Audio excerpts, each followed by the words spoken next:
강연장 불이 어두워졌습니다. 스크린에 로봇 하나가 나타났습니다. 시각장애인을 위한 자동차를 개발하는 과정이 펼쳐졌고, 한 젊은 과학자가 무대에 올라 자신의 꿈 이야기를 시작했습니다. 데니스 홍 박사였습니다. 저는 그날 그 강연장 한가운데 앉아 있었습니다. 처음엔 그저 흥미로운 기술 이야기려니 생각했습니다. 그런데 이상했습니다.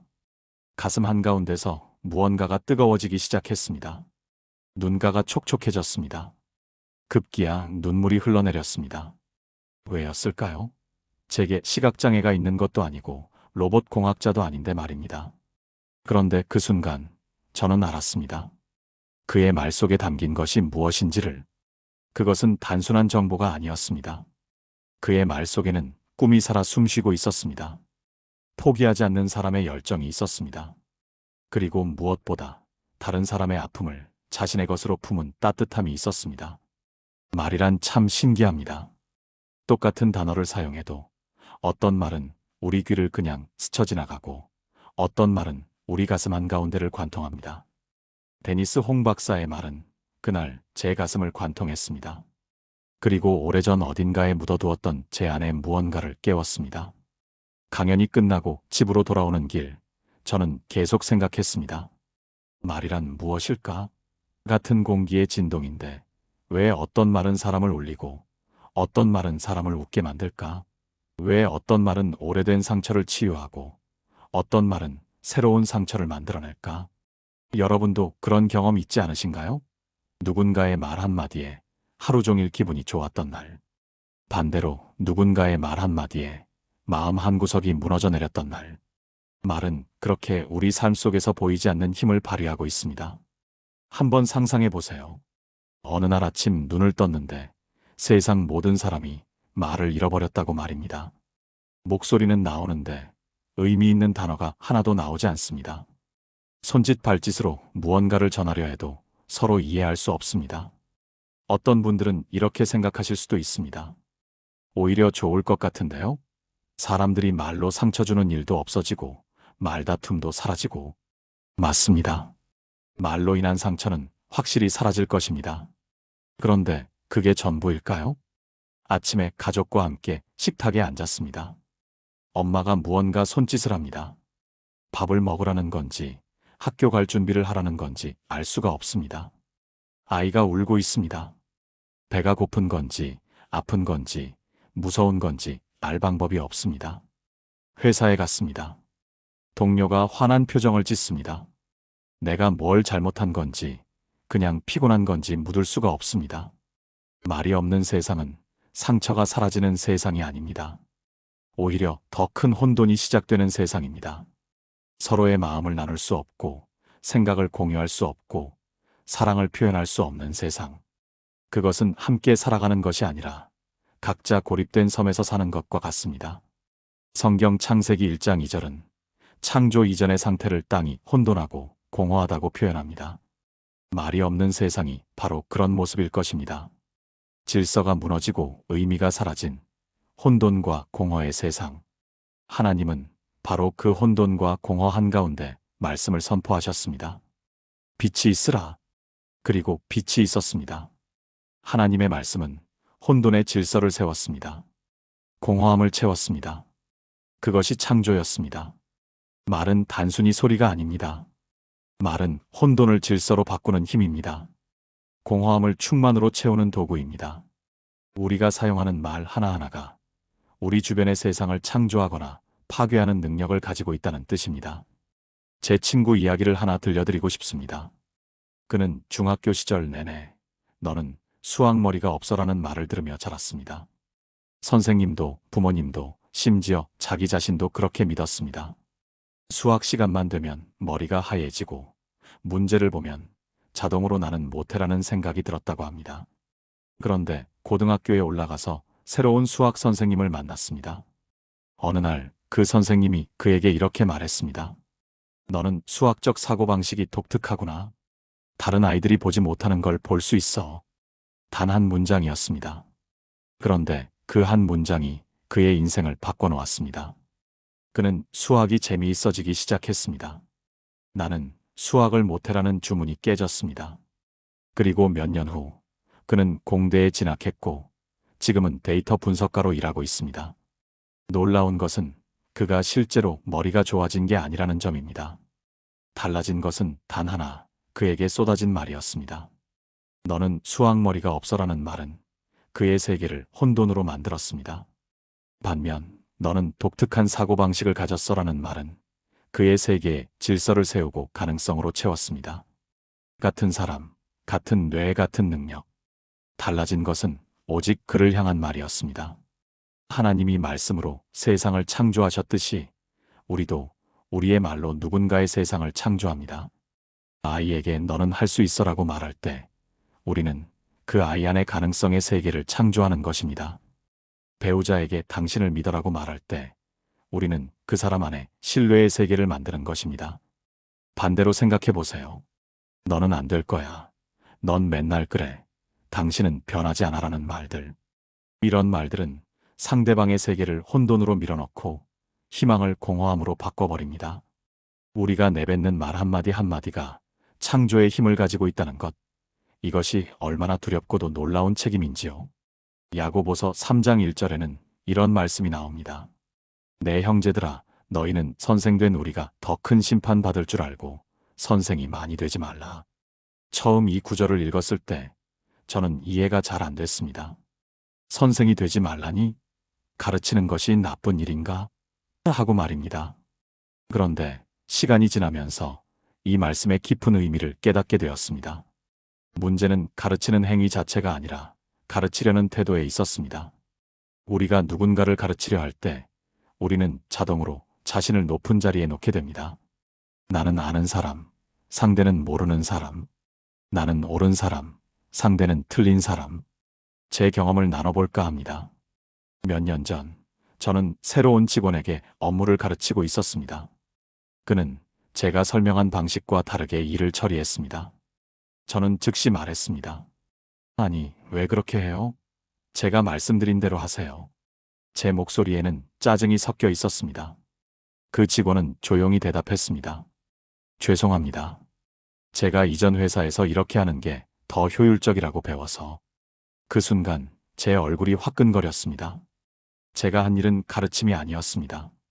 저는 그를 제 방식에 가두려 한 것이었습니다. 그의 경험과 생각을 무시한 채 제 방식만이 옳다고 강요한 것이었습니다. 야고보는 말합니다. 우리가 다 실수가 많으니 만일 말에 실수가 없는 자라면 곧 온전한 사람이라. 가르치려 들면 말에 실수가 많아진다는 뜻입니다. 왜냐하면 가르치려는 사람은 자신이 모든 답을 알고 있다고 착각하기 때문입니다. 자신도 실수할 수 있다는 것을 잊어버리기 때문입니다. 더 깊이 생각해보면 이 말씀은 이런 의미이기도 합니다.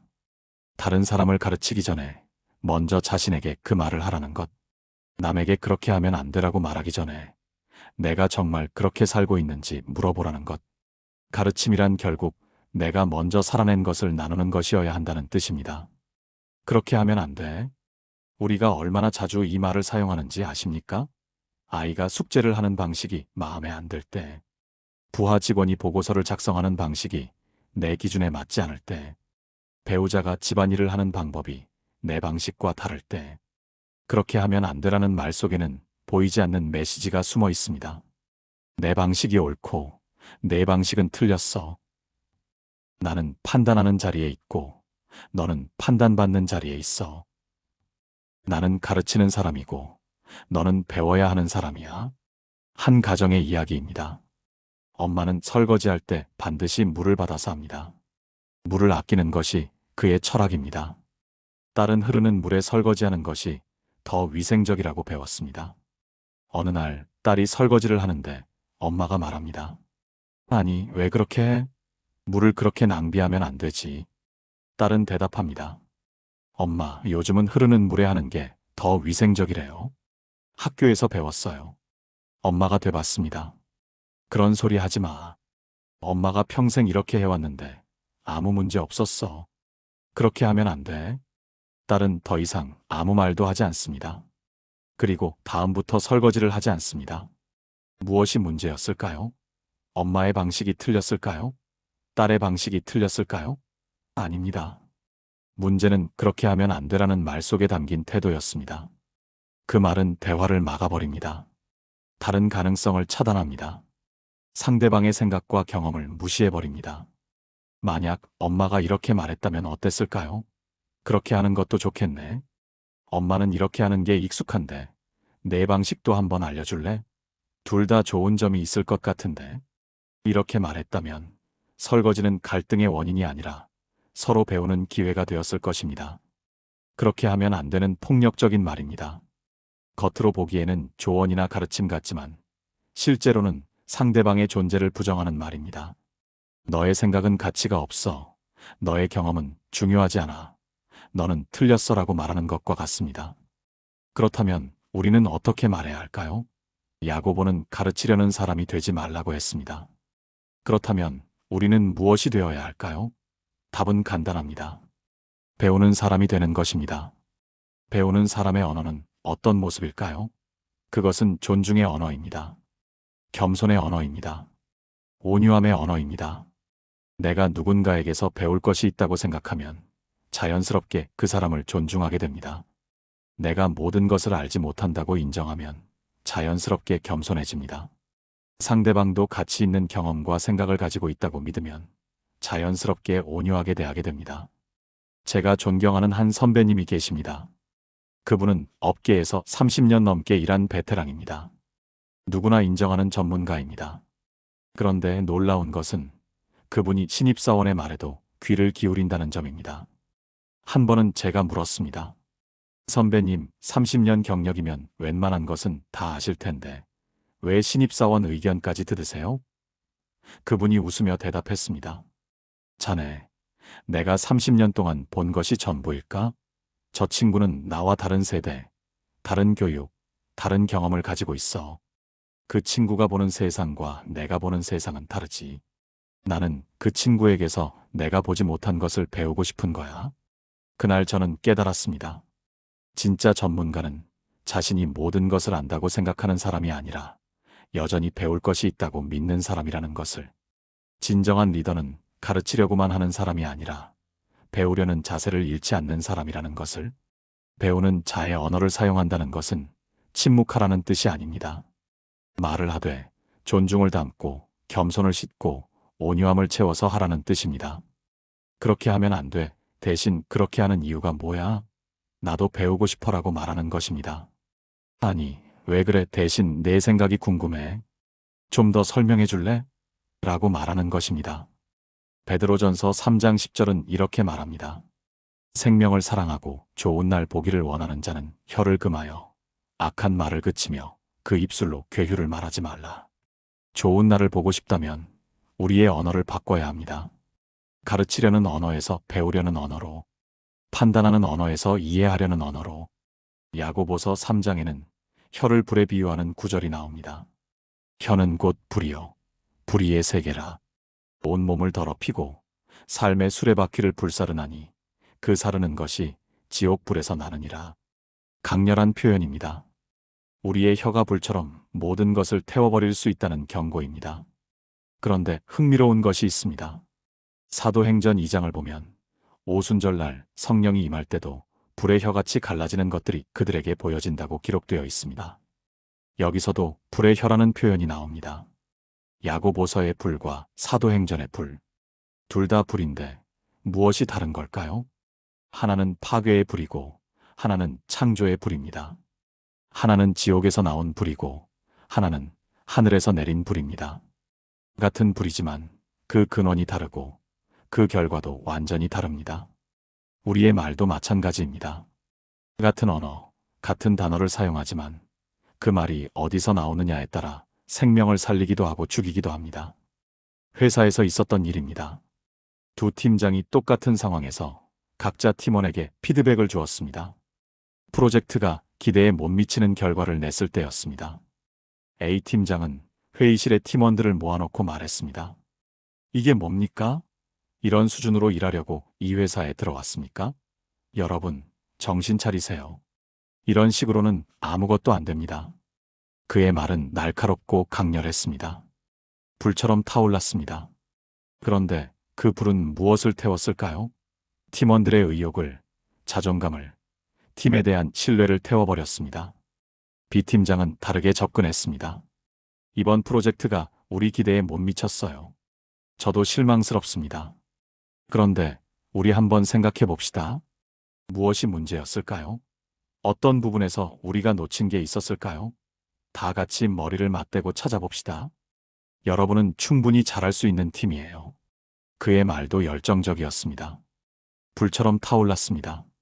그런데 이 불은 무엇을 태웠을까요? 팀의 나태함을, 안주하려는 마음을, 실패에 대한 두려움을 태워버렸습니다. 같은 불이었지만 결과는 정반대였습니다. A팀장의 말은 사람을 태웠고 B팀장의 말은 문제를 태웠습니다. A팀장의 말은 팀을 무너뜨렸고 B팀장의 말은 팀을 다시 일으켰습니다. 우리의 말이 어떤 불이 될지는 우리의 선택입니다. 우리 마음이 분노와 판단으로 가득 차 있다면 우리 입에서는 파괴의 불이 나올 것입니다. 우리 마음이 사랑과 회복의 소망으로 차 있다면 우리 입에서는 성령의 불이 나올 것입니다. 잠언 6장 2절은 말합니다. 내 입의 말로 내가 얽혔으며 내 입의 말로 인하여 잡히게 되었느니라. 우리는 우리가 사용한 말에 묶이게 됩니다. 파괴의 말을 사용하면 우리 자신이 파괴의 세계에 묶이게 됩니다. 생명의 말을 사용하면 우리 자신이 생명의 세계에서 자유롭게 됩니다. 어떤 학자의 연구에 따르면 사람은 일주일에 평균 2만 단어를 말한다고 합니다. 보통 책 한 권이 1만 8천 단어 정도라고 하니 우리는 일주일에 책 한 권 이상을 말로 쓰고 있는 셈입니다. 1년이면 50권이 넘는 책을 쓰는 것입니다. 상상해 보세요. 당신이 지난 1년 동안 한 모든 말이 그대로 책으로 출판된다면, 그 50권의 책들이 서점에 쭉 진열되어 있다면, 사람들이 그 책을 읽을 것이라고 생각한다면 당신은 떳떳할 수 있겠습니까? 어떤 책들이 있을까요? 아이에게 했던 말들을 모은 책, 배우자에게 했던 말들을 모은 책, 동료들에게 했던 말들을 모은 책, 부모님께 했던 말들을 모은 책. 그 책들의 제목은 무엇이 될까요? 사랑의 언어 격려의 메시지가 될까요? 아니면 비난과 불평 차갑고 무관심한 말들이 될까요? 더 구체적으로 생각해 봅시다. 내일 아침 당신이 눈을 뜨고 가장 먼저 만나는 사람에게 할 첫 마디는 무엇입니까? 그것이 당신이 쓰는 새 책의 첫 문장입니다. 출근해서 동료를 만났을 때 당신이 건네는 인사는 무엇입니까? 그것이 당신이 쓰는 책의 다음 장입니다. 빌립보서 2장 5절은 이렇게 말합니다. 너희 안에 이 마음을 품으라. 곧 그리스도 예수의 마음이니. 우리가 사용하는 말은 결국 우리 마음에서 나옵니다. 말을 바꾸려면 마음을 바꿔야 합니다. 예수님의 마음을 품어야 합니다. 예수님은 어떤 말을 하셨습니까? 죄인을 정죄하지 않으셨습니다. 나도 너를 정죄하지 아니하노니 가서 다시는 죄를 범하지 말라. 병든 자를 외면하지 않으셨습니다. 내 믿음이 너를 구원하였으니 평안히 가라. 어린아이를 무시하지 않으셨습니다. 어린아이들이 내게 오는 것을 용납하고 금하지 말라. 예수님의 말씀은 늘 사람을 일으켜 세웠습니다. 희망을 주었습니다. 가능성을 열어주었습니다. 비난하고 판단하는 대신 이해하고 품어주셨습니다. 정죄하는 대신 새로운 시작을 주셨습니다. 기억하십시오. 당신은 지금 책을 쓰고 있습니다. 매 순간, 매 대화마다 한 문장씩 책을 써내려가고 있습니다. 그 책의 제목이 생명의 언어가 될지 파괴의 언어가 될지는 당신의 선택입니다. 내일 아침 당신이 사랑하는 사람에게 건넬 첫 마디를 생각해 보세요. 그것이 당신이 쓰는 책의 가장 중요한 문장이 될 것입니다. 그 한 문장이 누군가의 하루를 바꿀 수 있습니다. 누군가의 인생을 바꿀 수 있습니다. 그리스도의 마음으로, 생명의 언어로 오늘도 아름다운 책 한 권을 써내려가는 우리가 되기를 소망합니다. 강연장 불이 어두워졌습니다. 스크린에 로봇 하나가 나타났습니다. 시각장애인을 위한 자동차를 개발하는 과정이 펼쳐졌고, 한 젊은 과학자가 무대에 올라 자신의 꿈 이야기를 시작했습니다. 데니스 홍 박사였습니다.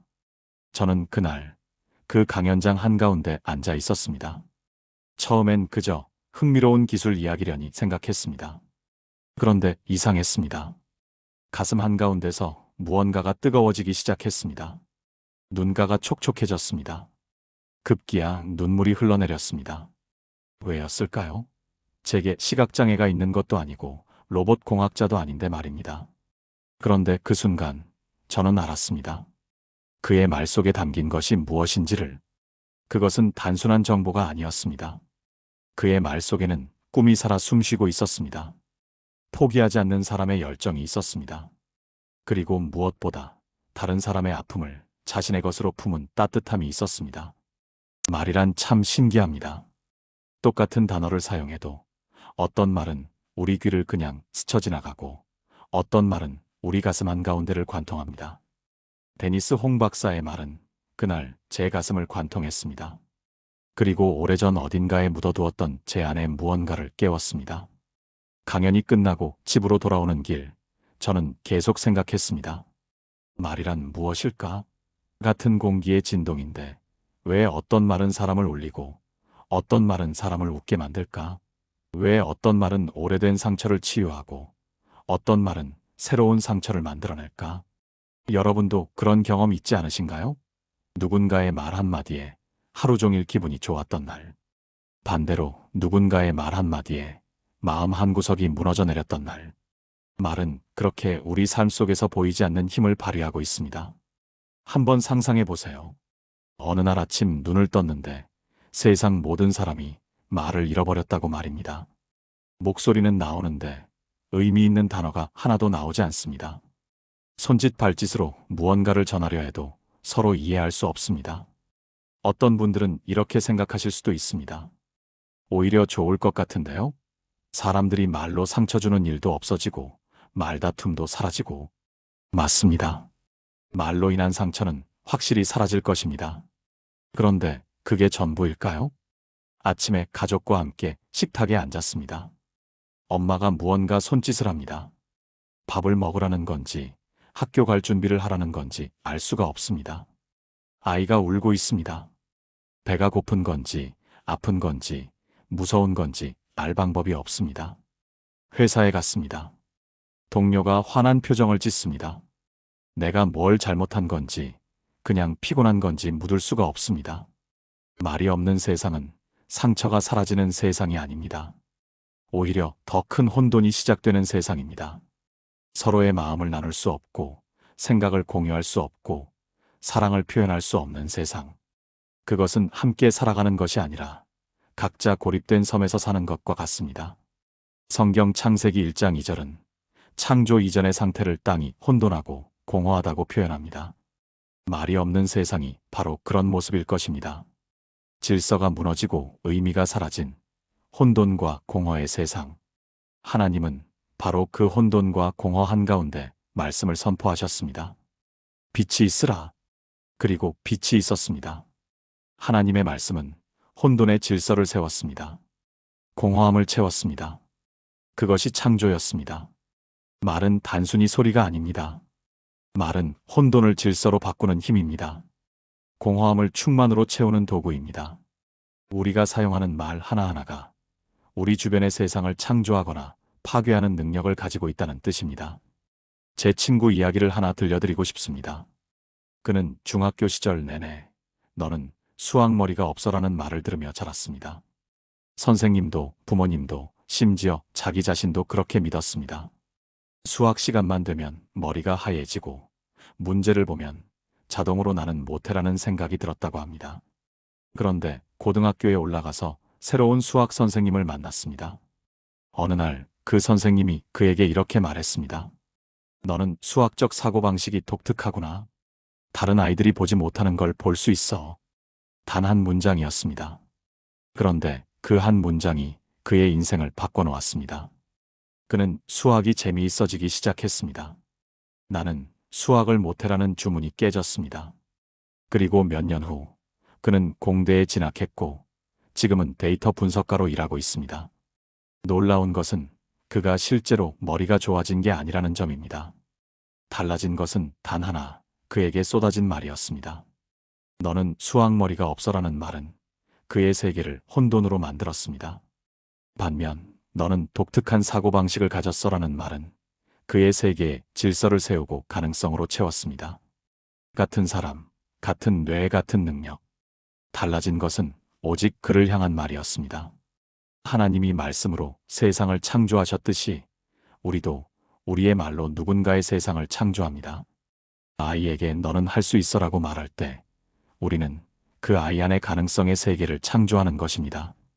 배우자에게 당신을 믿어라고 말할 때 우리는 그 사람 안에 신뢰의 세계를 만드는 것입니다. 반대로 생각해 보세요. 너는 안 될 거야. 넌 맨날 그래. 당신은 변하지 않아라는 말들. 이런 말들은 상대방의 세계를 혼돈으로 밀어넣고 희망을 공허함으로 바꿔버립니다. 우리가 내뱉는 말 한마디 한마디가 창조의 힘을 가지고 있다는 것. 이것이 얼마나 두렵고도 놀라운 책임인지요. 야고보서 3장 1절에는 이런 말씀이 나옵니다. 내 형제들아, 너희는 선생된 우리가 더 큰 심판 받을 줄 알고 선생이 많이 되지 말라. 처음 이 구절을 읽었을 때 저는 이해가 잘 안 됐습니다. 선생이 되지 말라니? 가르치는 것이 나쁜 일인가? 하고 말입니다. 그런데 시간이 지나면서 이 말씀의 깊은 의미를 깨닫게 되었습니다. 문제는 가르치는 행위 자체가 아니라 가르치려는 태도에 있었습니다. 우리가 누군가를 가르치려 할 때 우리는 자동으로 자신을 높은 자리에 놓게 됩니다. 나는 아는 사람, 상대는 모르는 사람. 나는 옳은 사람, 상대는 틀린 사람. 제 경험을 나눠볼까 합니다. 몇 년 전, 저는 새로운 직원에게 업무를 가르치고 있었습니다. 그는 제가 설명한 방식과 다르게 일을 처리했습니다. 저는 즉시 말했습니다. 아니, 왜 그렇게 해요? 제가 말씀드린 대로 하세요. 제 목소리에는 짜증이 섞여 있었습니다. 그 직원은 조용히 대답했습니다. 죄송합니다. 제가 이전 회사에서 이렇게 하는 게 더 효율적이라고 배워서. 그 순간 제 얼굴이 화끈거렸습니다. 제가 한 일은 가르침이 아니었습니다. 저는 그를 제 방식에 가두려 한 것이었습니다. 그의 경험과 생각을 무시한 채 제 방식만이 옳다고 강요한 것이었습니다. 야고보는 말합니다. 우리가 다 실수가 많으니 만일 말에 실수가 없는 자라면 곧 온전한 사람이라. 가르치려 들면 말에 실수가 많아진다는 뜻입니다. 왜냐하면 가르치려는 사람은 자신이 모든 답을 알고 있다고 착각하기 때문입니다. 자신도 실수할 수 있다는 것을 잊어버리기 때문입니다. 더 깊이 생각해보면 이 말씀은 이런 의미이기도 합니다. 다른 사람을 가르치기 전에 먼저 자신에게 그 말을 하라는 것. 남에게 그렇게 하면 안 되라고 말하기 전에 내가 정말 그렇게 살고 있는지 물어보라는 것. 가르침이란 결국 내가 먼저 살아낸 것을 나누는 것이어야 한다는 뜻입니다. 그렇게 하면 안 돼. 우리가 얼마나 자주 이 말을 사용하는지 아십니까? 아이가 숙제를 하는 방식이 마음에 안 들 때, 부하 직원이 보고서를 작성하는 방식이 내 기준에 맞지 않을 때, 배우자가 집안일을 하는 방법이 내 방식과 다를 때, 그렇게 하면 안 되라는 말 속에는 보이지 않는 메시지가 숨어 있습니다. 내 방식이 옳고 내 방식은 틀렸어. 나는 판단하는 자리에 있고 너는 판단받는 자리에 있어. 나는 가르치는 사람이고 너는 배워야 하는 사람이야. 한 가정의 이야기입니다. 엄마는 설거지할 때 반드시 물을 받아서 합니다. 물을 아끼는 것이 그의 철학입니다. 딸은 흐르는 물에 설거지하는 것이 더 위생적이라고 배웠습니다. 어느 날 딸이 설거지를 하는데 엄마가 말합니다. 아니, 왜 그렇게 해? 물을 그렇게 낭비하면 안 되지. 딸은 대답합니다. 엄마, 요즘은 흐르는 물에 하는 게 더 위생적이래요. 학교에서 배웠어요. 엄마가 되봤습니다. 그런 소리 하지 마. 엄마가 평생 이렇게 해왔는데 아무 문제 없었어. 그렇게 하면 안 돼. 딸은 더 이상 아무 말도 하지 않습니다. 그리고 다음부터 설거지를 하지 않습니다. 무엇이 문제였을까요? 엄마의 방식이 틀렸을까요? 딸의 방식이 틀렸을까요? 아닙니다. 문제는 그렇게 하면 안 되라는 말 속에 담긴 태도였습니다. 그 말은 대화를 막아버립니다. 다른 가능성을 차단합니다. 상대방의 생각과 경험을 무시해버립니다. 만약 엄마가 이렇게 말했다면 어땠을까요? 그렇게 하는 것도 좋겠네. 엄마는 이렇게 하는 게 익숙한데 내 방식도 한번 알려줄래? 둘 다 좋은 점이 있을 것 같은데. 이렇게 말했다면 설거지는 갈등의 원인이 아니라 서로 배우는 기회가 되었을 것입니다. 그렇게 하면 안 되는 폭력적인 말입니다. 겉으로 보기에는 조언이나 가르침 같지만 실제로는 상대방의 존재를 부정하는 말입니다. 너의 생각은 가치가 없어. 너의 경험은 중요하지 않아. 너는 틀렸어라고 말하는 것과 같습니다. 그렇다면 우리는 어떻게 말해야 할까요? 야고보는 가르치려는 사람이 되지 말라고 했습니다. 그렇다면 우리는 무엇이 되어야 할까요? 답은 간단합니다. 배우는 사람이 되는 것입니다. 배우는 사람의 언어는 어떤 모습일까요? 그것은 존중의 언어입니다. 겸손의 언어입니다. 온유함의 언어입니다. 내가 누군가에게서 배울 것이 있다고 생각하면 자연스럽게 그 사람을 존중하게 됩니다. 내가 모든 것을 알지 못한다고 인정하면 자연스럽게 겸손해집니다. 상대방도 가치 있는 경험과 생각을 가지고 있다고 믿으면 자연스럽게 온유하게 대하게 됩니다. 제가 존경하는 한 선배님이 계십니다. 그분은 업계에서 30년 넘게 일한 베테랑입니다. 누구나 인정하는 전문가입니다. 그런데 놀라운 것은 그분이 신입사원의 말에도 귀를 기울인다는 점입니다. 한 번은 제가 물었습니다. 선배님, 30년 경력이면 웬만한 것은 다 아실 텐데 왜 신입사원 의견까지 들으세요? 그분이 웃으며 대답했습니다. 자네, 내가 30년 동안 본 것이 전부일까? 저 친구는 나와 다른 세대, 다른 교육, 다른 경험을 가지고 있어. 그 친구가 보는 세상과 내가 보는 세상은 다르지. 나는 그 친구에게서 내가 보지 못한 것을 배우고 싶은 거야.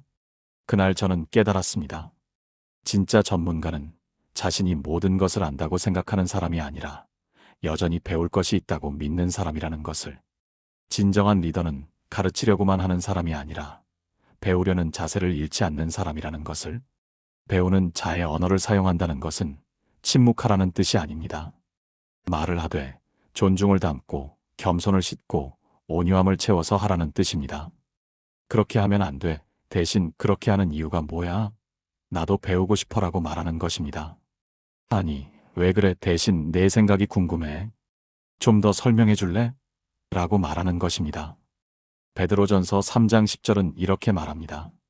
생명을 사랑하고 좋은 날 보기를 원하는 자는 혀를 금하여 악한 말을 그치며 그 입술로 괴휴를 말하지 말라.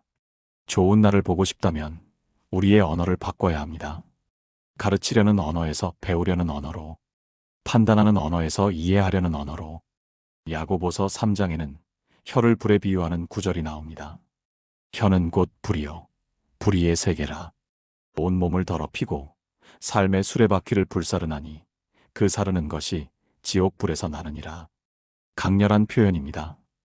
우리의 혀가 불처럼 모든 것을 태워버릴 수 있다는 경고입니다.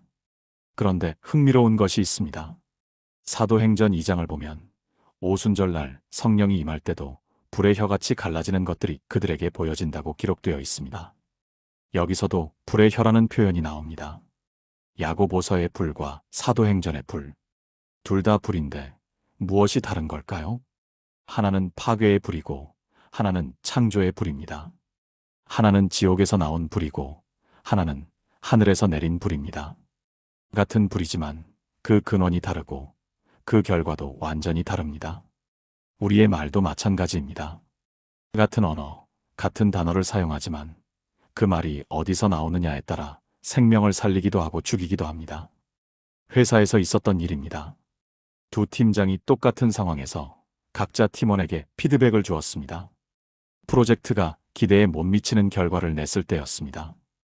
A 팀장은 회의실에 팀원들을 모아놓고 말했습니다. 이게 뭡니까?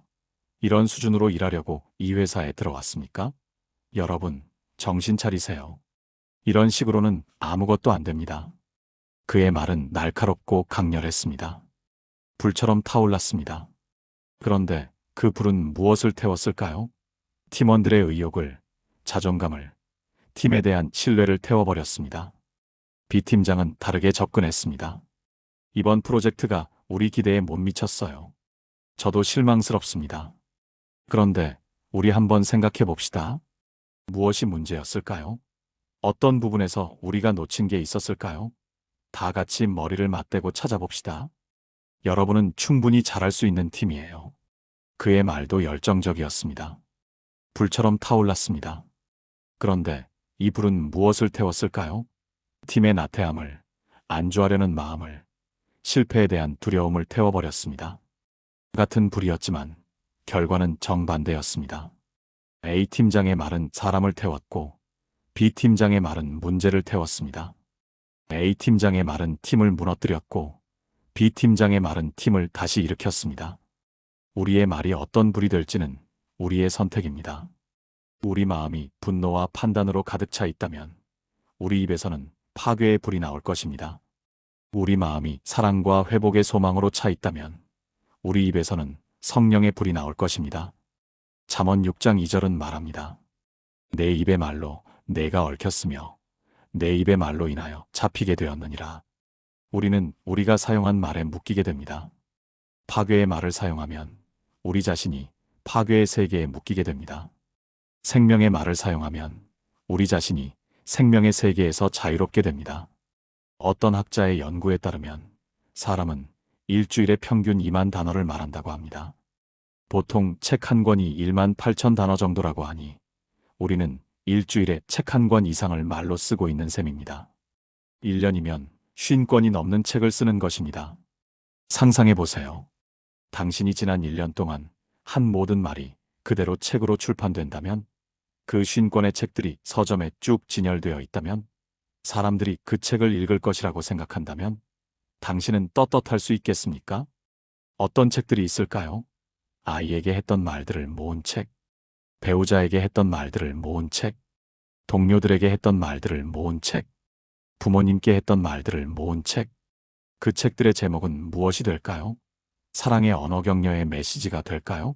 아니면 비난과 불평 차갑고 무관심한 말들이 될까요? 더 구체적으로 생각해 봅시다. 내일 아침 당신이 눈을 뜨고 가장 먼저 만나는 사람에게 할 첫 마디는 무엇입니까? 그것이 당신이 쓰는 새 책의 첫 문장입니다.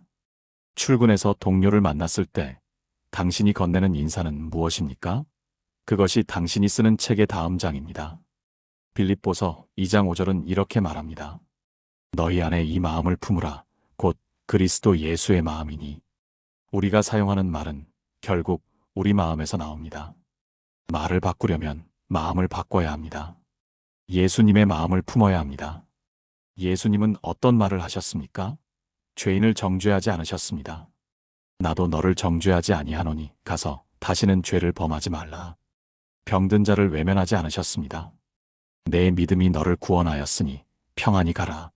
어린아이를 무시하지 않으셨습니다. 어린아이들이 내게 오는 것을 용납하고 금하지 말라. 예수님의 말씀은 늘 사람을 일으켜 세웠습니다. 희망을 주었습니다. 가능성을 열어주었습니다. 비난하고 판단하는 대신 이해하고 품어주셨습니다. 정죄하는 대신 새로운 시작을 주셨습니다. 기억하십시오. 당신은 지금 책을 쓰고 있습니다. 매 순간, 매 대화마다 한 문장씩 한 문장씩 책을 써내려가고 있습니다.